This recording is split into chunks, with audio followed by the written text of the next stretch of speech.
Salve, salve, nação santista, blog do Tubarão, mais do que especial. A gente fala aqui de Botucatu, onde fica o meu santuário, e eu tô tendo a honra de receber um dos maiores ídolos da história do Santos, um dos maiores batedores de falta da história do futebol brasileiro, Ailton Lira. Lira, prazer te receber aqui no meu santuário.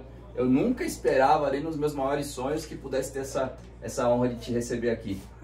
Ô Danilo, para mim é um prazer muito grande estar visitando o seu santuário aqui. A gente volta no tempo, né? Eu nem imaginava que você falava, nem imaginava.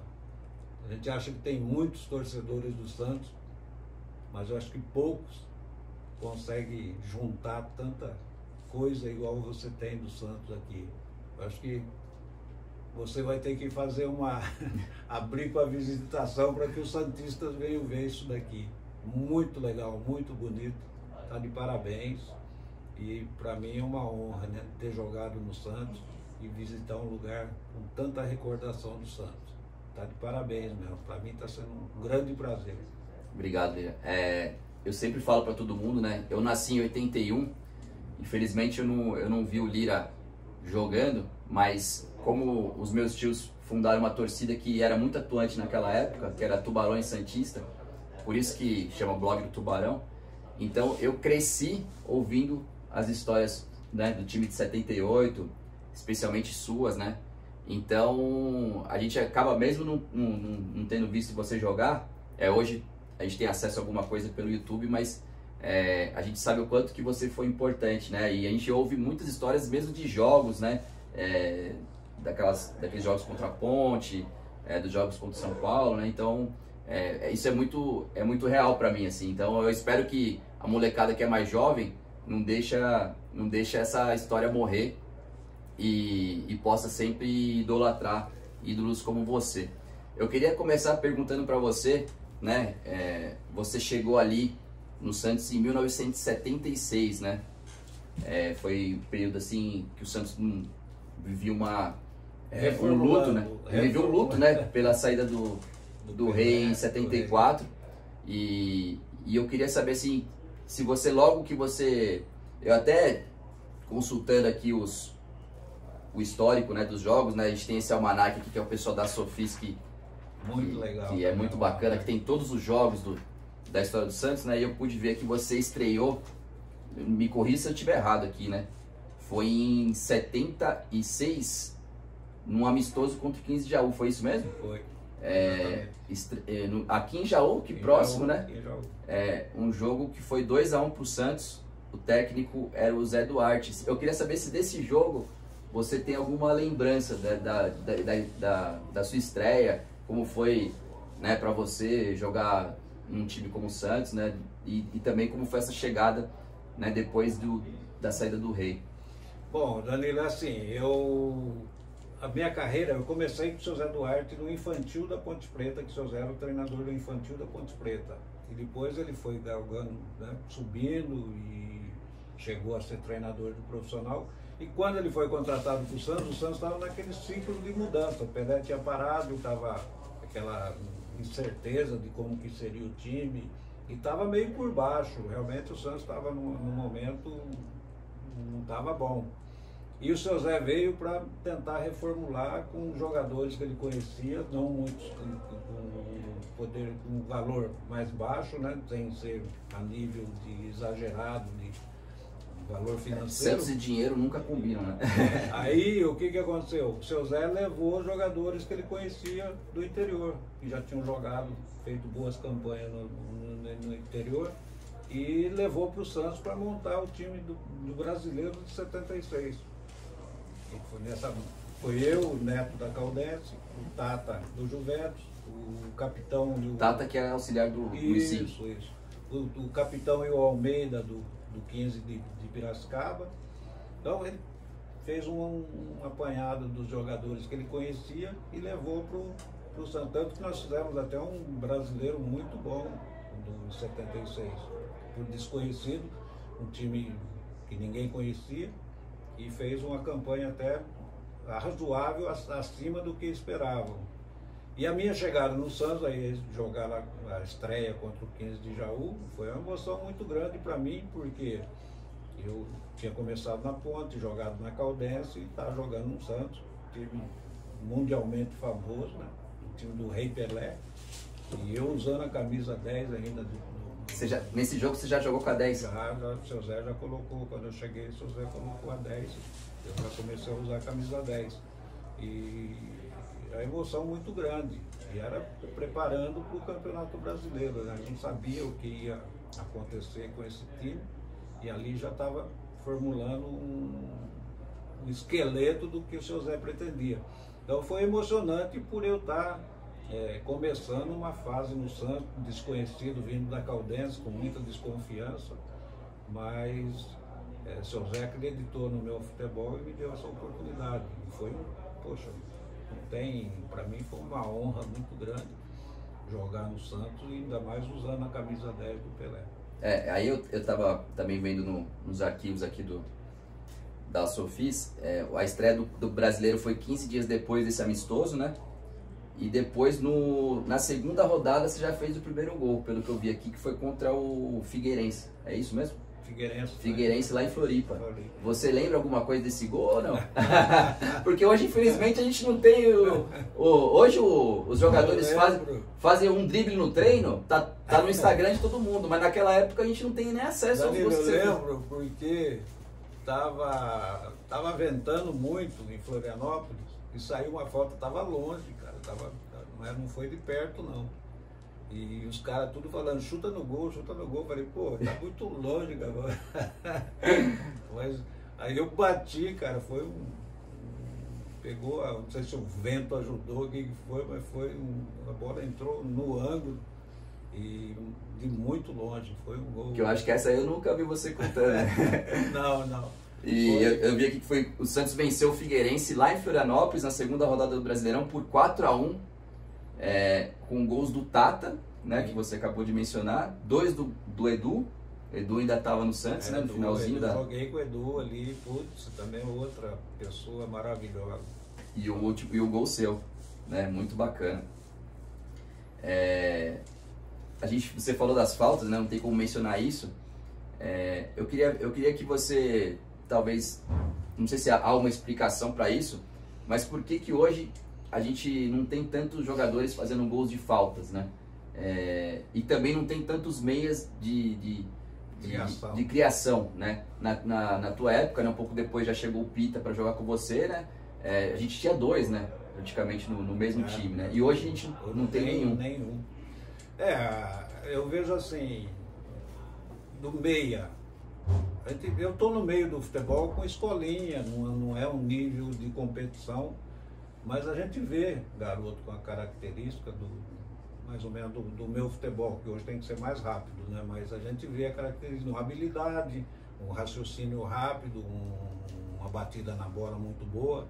A gente vê, mas como o futebol ele ficou muito competitivo e acaba diminuindo o espaço para esse jogador, porque na hora de que precisa de marcação, que precisa de treinador, precisa às vezes segurar o emprego, é preferível ele ter um jogador marcador do que um criador.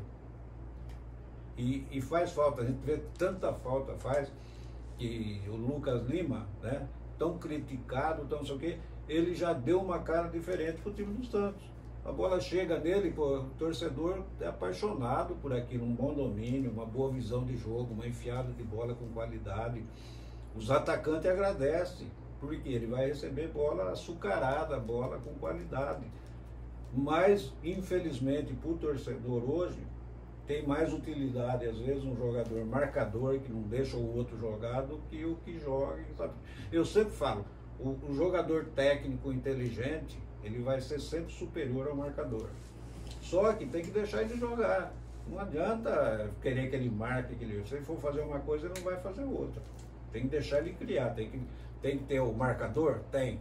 Para dar a qualidade para o jogador que tem uma técnica, uma habilidade maior, que não precisa fazer marcação. Então, que existem os jogadores, existe, só que está com espaço limitado, são poucos os treinadores que utilizam esses jogadores. E no futebol mundial, assim, que você você vê um meia que você gosta de assistir, assim, mesmo sem ser, pode ser que não seja brasileiro até, que você fala assim, poxa, esse é um meia que eu gostaria de ver no meu time? Olha, tem, né? A gente vê mundialmente, aí, analisando o futebol, a gente vê jogadores com características diferentes, com outros com as qualidades, né, mais apuradas. Tem muitos jogadores, mas eu gosto de analisar tipo a situação do Santos. Eu não sei qual é o critério que usam para levar os jogadores hoje para o Santos. Mas você pega, como no meu caso, poxa, se o Santos não me dá a oportunidade, uma chance de eu ir para o Santos, eu ia terminar minha carreira na Caldense sem ser conhecido, sem ter oportunidade de mostrar as minhas qualidades. E eu acredito que no interior de São Paulo e do Brasil tem muitos jogadores que resolveriam o problema do Santos. Mas falta aquela pessoa séria que vai olhar e enxergar lá na frente. Não é ver o momento do jogador, é enxergar lá na frente. Pô, esse jogador tem 20, 22 anos, 23 anos, ele tem condições de melhorar mais do que ele está jogando. Alguém que possa fazer essa captação e descobrir os talentos aí para... E dar oportunidade. Agora, infelizmente... O próprio Lucas Lima, ele foi para o Internacional de Porto... Na primeira passagem dele, quando ele era desconhecido, ele estava no Inter de Porto Alegre, era pouco utilizado e jogava mais na Inter de Limeira, né? Então foi um jogador que foi mais ou menos como você. Teve a oportunidade de mostrar a qualidade. E depois a passagem de Palmeiras, outras coisas, é outra história. E o jogador, ele acomoda, às vezes ele acomoda, que não tem tanta necessidade de estar atuando, ganhando o que ganhava no Palmeiras. Tanto faz jogar como não jogar, ele vai cair na conta. E sendo criticado, o cara vai diminuindo mais a vontade ainda. Uhum. Então, são situações que tá, mas a situação do Santos hoje, se tivesse essas pessoas observando os jogadores, hein? Eu vi aquele menino da Internacional no jogo, acho que foi contra o São Paulo, que ele deu uma canseira. Inter de Limeira? A Inter de Limeira, deve ter o quê? Acho que 21 anos, se tiver, acho que é Gil, não lembro bem o nome dele. Eu estava vendo o jogo, que eu não assisto muito, eu estava olhando de relance lá, o cara, pô, deu uma canseira na defesa do São Paulo. Você imagine ele, na Inter de Limeira, conseguindo isso. Ele num time como o Santos, com uma camisa mais forte, né? Mais forte e com moral, ele vai jogar muito mais. Então tem jogadores que precisam ter oportunidade. E a gente vê a situação do Santos hoje, cara, dá dó. Eu tenho dó, às vezes, de ficar vendo o jogo do Santos. Os caras não conseguem dar um passo de 4, 5 metros, joga a bola para fora, o cara tá na lateral do campo. O cara e olha que os gramados são muito melhores, né? Meu Deus, dá até... A chuteira é melhor, a bola é melhor. Outro dia eu fui no Morumbi acompanhar um jogo e fui lá no banco de reserva, né, tem dó de pisar no campo, então... Parece um tapete, uma mesa de sinuca. Então, as bolas, hoje, tudo uma condição muito melhor. Mas os trabalhos que vêm sendo modificados, cara, que na época que a gente jogava, treinava tudo errado, não tinha preparador físico, se tinha, os caras treinavam, dava treino errado. Mas para jogar futebol tem algumas coisas que não tem tempo. Tem que fazer e acabou. Fundamento, qualidade, técnica. A resistência física que tem que fazer para você aguentar jogar, que hoje está precisando disso. E fundamento, pô, a gente vê zagueiro cabeceando a bola de frente, ele cabeceia para o lado. Isso é correção, isso é correção. Bater na bola errado, sabe? Então, o futebol brasileiro, ele é muito rico, muito cheio de qualidade. Mas se não treinar, não vai dar resultado. O problema é treinamento, é fundamento. E a gente fala, hoje eu sou fã desse treinador do Palmeiras, eu não sei o que ele é, eu não acompanhei nunca treinamento dele, não sei como que ele trabalha, mas o que ele entrou na mente dos jogadores do Palmeiras, o time do Palmeiras é um time limitado. Mentalidade vencedora. E jogando do jeito que eles estão jogando, é o que tem que ser o futebol brasileiro, porque se todos os times criassem uma condição igual o Palmeiras está jogando e com a qualidade que os jogadores têm, o futebol brasileiro ia voltar a ser o melhor do mundo e aparecer muitos jogadores de qualidade. Você acha que ele seria um bom nome para assumir a seleção? Eu só vejo ele, não vejo outro treinador. Dos que estão trabalhando no Brasil, eu não vejo um treinador com uma capacidade de tirar extrair o melhor do jogador brasileiro o que tem condições de tirar. Mudando um pouco de assunto, Lira, eu falei para você aí no começo da nossa conversa da Tubarões Santista, que era a torcida que foi fundada pelos meus tios, e naquela época, né, os grandes clássicos ou era no Pacaembu ou era no Morumbi, mas a maioria era no Morumbi, né? Sim. E eram jogos com mais de 100 mil pessoas, 120 mil, né? Eu vi 140 mil pessoas no Morumbi. 140 mil. Eu vi também, mesmo quando era no Pacaembu, o Pacaembu recebia até 70 mil pessoas, que é praticamente o que recebe o Morumbi hoje, né? Sim. E estádios divididos ao meio, né? Não tinha esse negócio de torcida única. Eu queria saber qual que era a emoção de entrar no Morumbi daquele jeito, que é algo que a gente talvez nunca mais vai ver, né? Que como que era, e especialmente a torcida do Santos, que, né, era a única que dividia o Morumbi com a torcida do Corinthians, e geralmente chegava em número superior quando era clássicos contra o São Paulo e contra o Palmeiras. Então, queria que você falasse como que era, né, qual que era a sensação de ver um estádio daquele tamanho, tão cheio, e também de fazer o gol e sair para comemorar e ver aquela massa pulando. Não, é indescritível, é uma coisa fora do normal. A minha decepção é ver hoje. Clássico na Vila Belmiro hoje é dia de Santos e Corinthians na Vila Belmiro, a gente vai ter no máximo 14 mil pessoas. Não imaginava jogar com um time grande na Vila. Nunca. Jogamos um amistoso contra o Palmeiras na Vila. Mas oficial era Morumbi e Pacaembu. Pacaembu com a Portuguesa, né? Morumbi com Corinthians, Palmeiras, São Paulo. Portuguesa que a gente jogava às vezes no Pacaembu. Mas hoje não encher a Vila, teve o Morumbi, apesar de torcida única, eu não concordo com isso. Eu acho que tem que se tomar providência para evitar a violência, mas com as duas torcidas num campo como um estádio como o Morumbi, ficar só para uma torcida, eu acho que tem que repensar isso e abrir para as duas torcidas. Violência vai ter em todo lugar, né? É um problema a polícia, o policiamento, que acho que tem que... É um problema do Estado, né?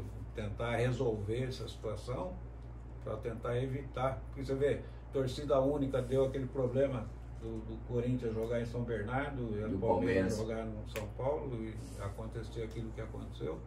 Então não é tanto o problema no estádio, não. Eu acho que o estádio teria que ser aberto para a família participar, sabe, levar os filhos. Isso que seria um espetáculo que o futebol brasileiro merece.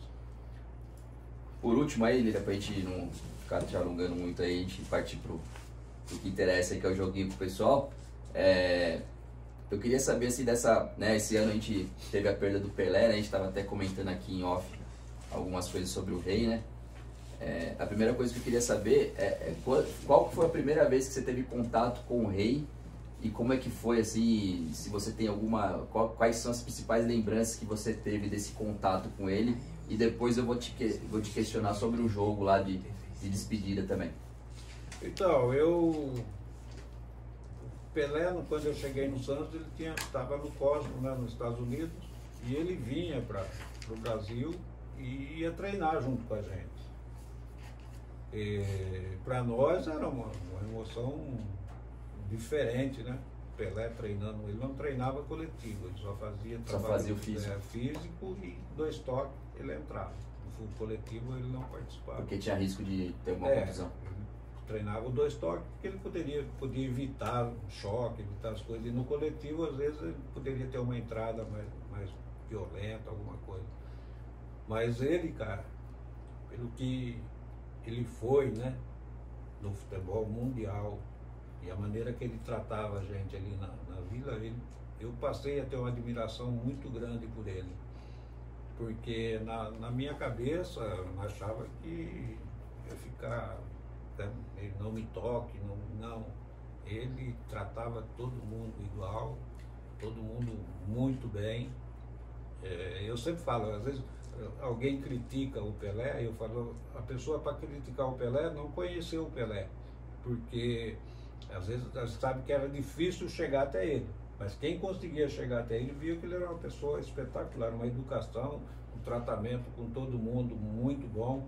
Então, às vezes a pessoa não conseguia chegar até ele, achava que é ele que não, e não é. Ele tinha que ter uma segurança, ter uma certa privacidade, mas quem conseguia chegar até ele via que ele era uma pessoa sensacional. E na parte de treinamento, uma coisa gozada que tinha, que o Bozó, né, que foi para o Guarani, estava junto com a gente, e ele ficava sentado perto do Pelé, passava a mão no Pelé, esfregava a perna no Pelé para pegar jogo. Para ver se puxava alguma coisa. O negócio, mas ele era muito humilde, né? Muito humilde. Se até eu, que sou um mero mortal, ele tratou como se fosse alguém da família dele. É o que eu digo, né? Às vezes é difícil chegar até ele. Sim. Quando chega, vê que ele tratava a simplicidade, humildade, muito bem, carinho. Muito bem. E aí, falando especificamente do jogo lá em Nova York, né? 1977, né? Despedida do Rei, foi um amistoso Santos e Cosmos, o Rei jogando um tempo pelo Cosmos, outro tempo pelo Santos. Cosmos contava com outros jogadores brasileiros, como o Carlos Alberto Torres, né? Nosso capita, o Rildo, o Franz Beckenbauer, né, que conhecido mundialmente também, enfim, várias estrelas. Lá era um Butantan. Só cobra.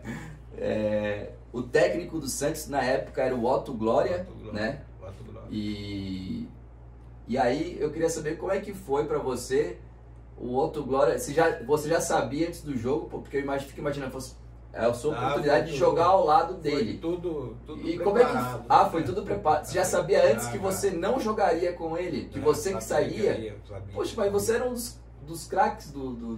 Mas eu usava a camisa 10. Aí foi o seguinte, agora, vamos puxar para hoje. Se fosse hoje, eu não sairia do jogo, mas de jeito nenhum. Então já foi. Agora eu já estou usando também, né? O Pelé foi meu reserva, né? Porque já tem que usar a seu favor. Eu joguei o primeiro tempo. Não, mas já foi. Foi discutido, eu concordei em sair. Que se eu falasse, não, vou ficar, realmente teria condições de ficar. Não, claro, pô, você era um dos principais jogadores do time já. Eu de antecedência eu sabia que eu sairia, e até seu Otto perguntou para mim, eu falei, não, eu saio, não tem problema. Mas foi... Podia ter jogado com a 8, né, esse dia, porque depois você cedeu a 10 pro Pita, né, que poderia ter jogado com a 8. Foi uma das coisas mais emocionantes da minha vida, foi essa. No futebol foi a coisa mais emocionante. E a festa, a homenagem que fizeram para ele lá foi digna do Rei e que o povo brasileiro deveria ter feito para ele. Eu acho que a despedida que foi feita para ele aqui no Brasil não chegou nem aos pés do que os Estados Unidos fez para ele lá. E tudo que ele fez pelo futebol brasileiro, pelo Brasil, ele merecia uma despedida bem mais preparada do que foi feito aqui no Brasil. Se tem alguma coisa que os americanos sabem é homenagem, fazer homenagens, né? Foi. É indescritível, é um negócio emocionante. A organização, então, nem se fala, cara. É um negócio tudo cronometrado, tudo, sabe, ensaiado antes, tudo direitinho, não teve nada. Tinha, eu não lembro agora a quantidade, mas de colégios com crianças excepcionais em volta do campo, o negócio no cronômetro. Aconteceu isso, limpou. Era tipo a NFL hoje, que o futebol americano. Aí entrou. Já desde aquela época. O pessoal que ia participar, Cassius Clay, do basquete, os grandes nomes, tudo cronometrado, tudo certinho, tudo bem organizado. Muito, muito, muito bonito. Foi um negócio digno para ele, meu. Legal. E por último, Lira, queria te perguntar, e até para o pessoal que vai assistir aí saber, para quem não sabe, o Lira hoje vive em Araras, né, que é onde você nasceu, né, Sim. Lira? E eu queria saber como que é o Lira hoje. Você tem a escolinha que você ensina a molecada a bater falta, como que é a vida do Lira hoje? Ele assiste todos os jogos do Santos, eu queria que você contasse como que é a tua vida hoje. Cara, eu estou bem tranquilo. Quando é possível, eu acompanho o Santos direto, eu vejo, gosto, torço para o Santos, para que consiga os resultados. A escolinha está bem, Wagner, meu parceiro, que está aqui junto com a gente, que toca mais, eu vou lá, converso com os meninos, sempre que posso. Eu tive um probleminha, né, de saúde, eu dei uma afastada. Agora que eu estou começando a voltar de novo, então eu estou acompanhando pouco, mas a escolinha está indo muito bem, graças a Deus está. A primeira aula da escolinha é bater falta? Ou é difícil ensinar a bater falta. Uma que a gente é campo sintético, né? Para colocar uma barreira, para mostrar para eles é um pouco complicado. Acho que é mais fácil mostrar pelo vídeo. Mas tem os macetes para bater falta que eu procuro sempre orientar os garotos, que tem algumas coisas que, se você usar, vai facilitar. É aquela quarto homem da barreira? Não, na própria bola. Você pega uma bola, ela tem um desenho. Uhum. E o desenho da bola mostra onde você vai bater na bola. Aí é o treinamento, que você vai repetir sempre a batida no mesmo lugar. Vou pegar a bola do Paulistão aqui, ó. Pega aí que nós já mostramos para você já. Aí pra molecada que tá começando agora, aula prática com Ailton Lira, hein? Então, você escolhe, tem a válvula. Bota a válvula, vai dar efeito. Tem uns que falam pra frente, tem uns que põe pra onde você vai bater, né? Mas pra mim ela servia como referência. Vamos supor, eu botava a bola sempre com a válvula pra mim ou pra frente, que vai estar um gomo desenhado, né? Aí, ó, se botar pra frente ou aqui, esse gomo aqui, ó, pode usar até essa coroa aqui, ó. Uhum. Você coloca, arruma a bola, né? E vai bater. A barreira, você bate. Se pegar muito embaixo, ela vai passar por cima da trave. O que você vai fazer? Você vai subir a batida na bola, do pé, onde o pé está batendo na bola. Até você achar o ponto que ela vai passar a barreira e ir aonde você quer no gol.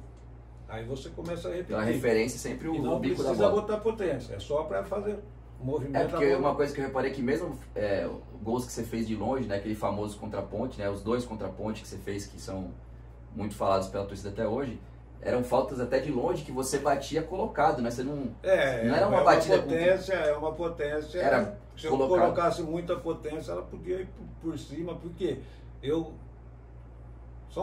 não me lembro de bater uma falta que tipo assim, isolou do estádio, sabe? Ou foi muito fora. A bola era sempre ou barreira, ou no goleiro defender, ou passar rente à trave, ou fazer o gol. Então não tinha uma diferença muito grande do resultado das batidas. Mas por quê? Eu treinava diariamente isso. E sempre usei isso. Ó, tem o pênalti aqui, ó, bota, ó. Tem várias referências na bola que você pode usar. Eu mandar pro time profissional do Santos, que faz tempo que eu não vejo um golzinho de falta lá. Não é só o Santos, não. Eu vejo os caras bater falta, meu Deus do céu. Mas o que acontece? Eles pararam de treinar. Eu trabalhei na base do União, trabalhei como auxiliar do profissional. Os caras, Lira, fala pro jogador bater, ensina eles lá, orienta eles a bater falta. Eu ia lá, botava a barreira, explicava, e tudo que eu estou falando aqui para você explicava. O cara batia 2, 3 vezes desse jeito, a outra já pegava, colocava a bola de qualquer jeito, e pá na barreira, parava. Pô, não vou ensinar nada não, hein? Estou falando pro cara, o cara parece que sabe mais do que eu, então deixa ele aí. Então o aluno, o cara que quer aprender, eu falo para você que eu joguei no Itumbiara. Tinha um cara lá que todo mundo criticava ele, que não jogava nada, que não sei o quê, mas ele colou em mim de uma maneira para mim ensinar ele a bater falta. Chegava no vestiário, trocava, ia lá pro campo, ele botava a barreira, vem aqui, vamos bater. Ficava comigo, eu mostrando para ele, pá. O cara fez um monte de gol de falta na carreira dele. E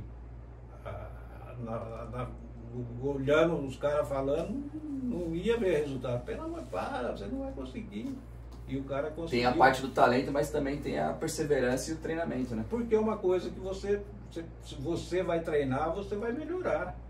Tecnicamente é difícil, você pode pegar uma habilidade do toque de bola, domínio, uma coisa, mas não é como bater um escanteio. Pô, eu fico vendo os caras bater escanteio hoje, o cara não passa da 10 primeiro escanteio, pau. Os caras cortam na primeira pequena área, na pequena área. Os caras cortam a bola na pequena área. Pô, e não é nem de cabeça, viu? isso pé. Você pega um cara, um zagueiro que tem um bom cabeceio e você treina com ele vai cansar de fazer gol de cabeça. Porque ele vai vir de encontro à bola, ele sabe onde a bola vai vir, ele vai vir de encontro à bola, ele vai cabecear. O cara que está parado não tem o mesmo recurso do cara que vem subir. O cara que vem de encontro à bola. Então fica lá no bico da pequena área, a bola vai cair ali aonde você vai cabecear. Mesmo ele marcado, ele vai conseguir cabecear a bola. Se não cabecear no gol, ele vai jogar para dentro da área para alguém aproveitar e fazer o gol. Então treinamento. Hoje eles estão usando treinamento físico, tático, muito tático. Chegou o absurdo dos caras falar que eles treinam 40 minutos hoje, é o mesmo resultado do que a gente treinava uma hora e meia. A tal da intensidade, né? Sempre falo da intensidade. O que nós treinamos 40 minutos hoje, vocês treinavam uma hora e meia. E é o mesmo. Como? O jogo é 90 minutos, como você vai treinar 40 minutos? Você vai ter o mesmo recurso físico de resistência do que um cara que eu corria 8 km, a caminhada, que só que é. Pô, eu era meio campo, eu tinha que ter pulmão.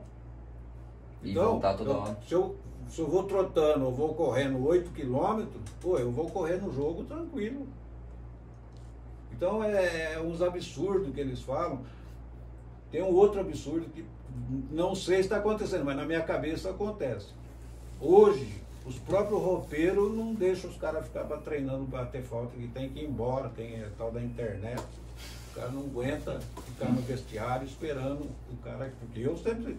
Sempre a gente ouve as histórias de quem batia bem falta, ficava depois do treino, eu batia 100 faltas, 50 faltas. A vir tomar banho para ir embora. Porque terminava o trabalho, eu pegava a barreira, o goleiro, o titular ia, ou senão reserva, ou dos juniores, ia lá comigo e ficava. E quando não tinha, eu ia sozinho. Não tinha goleiro, eu ficava batendo sem goleiro. Mas hoje não. Hoje é um desespero, com os caras querem terminar logo, tem compromisso, querem ir embora. Então não vai ter resultado, não vai ter gol. Então coisas que quem trabalha no meio do futebol, ele tem que ter o tempo e fazer o que é preciso. Aí é um absurdo que falar que os fisiologistas não deixam treinar porque vai dar cansaço muscular, vai causar contusão, aumentar a contusão. Pô, se fosse assim, eu, Zico, Zenon, Marcelinho Carioca, Marcos Assunção. Até o Rogério Ceni, né, também batia bastante falta. Rogério Ceni, está tudo sempre no departamento médico. Então, é absurdo. Deixar de usar um recurso que dá resultado, que a falta bem batida. Decidiu muito o jogo, né? Poxa, bola parada. Escanteio bem batido. O Santos mesmo ganhou o último jogo de uma bola parada, né? O escanteio do Lucas Lima, o zagueiro Joaquim chegou de cabeça. Então, é um recurso. Se eu jogasse hoje, eu ia ser o melhor batedor de falta do mundo. Não tenho dúvida. Eu ia treinar cedo, à tarde e à noite. Beleza, pessoal? Aulas práticas com Ailton Lira aí, né? Não paga nada, só assistir aí, voltar quantas vezes forem necessárias aí, mas coloca o bico pra frente da bola aí. Usa o recurso da bola que vai conseguir. E treina bastante, principalmente. Vai conseguir resultado. Lira, muito obrigado aí por ter vindo aqui, por ter dado essa moral pra gente. E sempre que você estiver disponível, aí é um prazer te receber. Cara, obrigado, Danilo. É um prazer para nós estar aqui com você. E conhecer, né?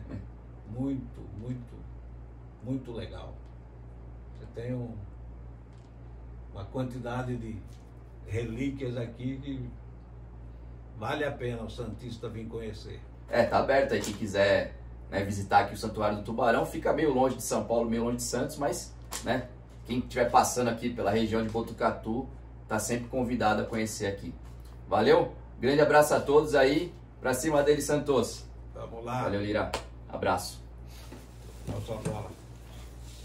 Queria aproveitar. Tem um pessoalzinho aí que assinou. Não liga, tá? Tá. Cadê a caneta? Tá aqui. Ah, tava aqui. Isso. Então, não sei.